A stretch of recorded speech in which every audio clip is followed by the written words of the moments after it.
আসসালামু আলাইকুম। হ্যালো বন্ধুরা, আমার দেশি মুরগিটা অনেকদিন পর আজকে প্রথমবার ডিম পারলো। আর সোনালী মুরগিটা সকালে ডিম পেড়েছিল। তো তখন যেহেতু আমি ঘুমিয়েছিলাম, যার ফলে ডিমটার সাথে সাথে আনতে পারিনি। আর অনেকদিন পর আমার সোনালী মুরগিটা ডিমটা খেয়ে ফেলছে। এতদিন যখন ডিম পেড়েছিল তখন নিজে ডিম খায়নি, কিন্তু আজকে কোনো এক কারণে খেয়ে ফেলছে, যার কারণে মুরগির ডিমটা আমি সংগ্রহ করতে পারিনি। আর শুধু দেশি মুরগিটা আজকে ডিম পেড়েছে। আর যখন আমি এই ট্রেগুলো ময়লাগুলো ক্লিন করব দুপুরের দিকে, তখন দেখি দেশি মুরগিটা ডিম পারবে।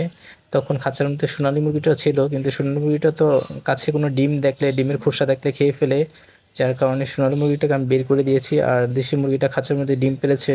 তো যখন ডিমটা পেড়েছে তারপরে ডিমটা এনে ফ্রিজে রেখে দিয়েছি, যাতে মুরগিটা ডিমটা না খায়। আর মুরগিটাকে বাইরে বের করে দিয়েছি, এখানে অনেক খাবার আছে।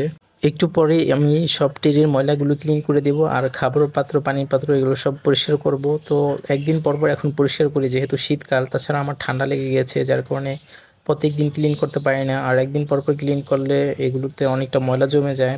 তো কিছু করার নাই, যেহেতু এখন শীতকাল, যার কারণে একদিন পর পর আমি ক্লিন করি। তাছাড়া এগুলো ক্লিন করার সময় প্রচুর পরিমাণে দুর্গন্ধ হয়, এখন শীতকাল, যার কারণে একদিন পর পর ক্লিন করি। আর প্রত্যেকদিন ক্লিন করলে সবচেয়ে ভালো হয়, এতে করে রোগ জীবাণু এগুলো জন্মায় না। তাছাড়া রাতে কিন্তু প্রচুর পরিমাণে মশা আসে যদি ময়লা বেশি হয়ে যায়। তো আমার এই দেশি মুরগিটা ডিম পেড়েছে, আমি একটু পরে ডিমটা ফ্রিজে রেখে দেবো। আর এদিকে মুরগিটা পানি খাচ্ছে। আর সোনালী মুরগিটাকে আমি ডিমের খোসা খেতে দিয়েছিলাম কালকে, তারপরে মুরগিটা আজকে ডিমটা খেয়ে ফেলছে। মুরগিটা যখন ক্ষুধা থাকে বেশি, তখন এরা নিজের ডিম নিজেই খেয়ে ফেলে।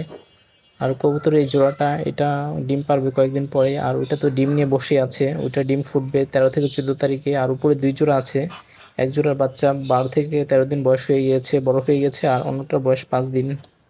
দেশি মুরগিটা দেখুন, ডিমটা আগের চেয়ে একটু বড়, কিন্তু আগে যখন ডিম পেড়েছিল ডিমের সাইজ ছোট ছিল।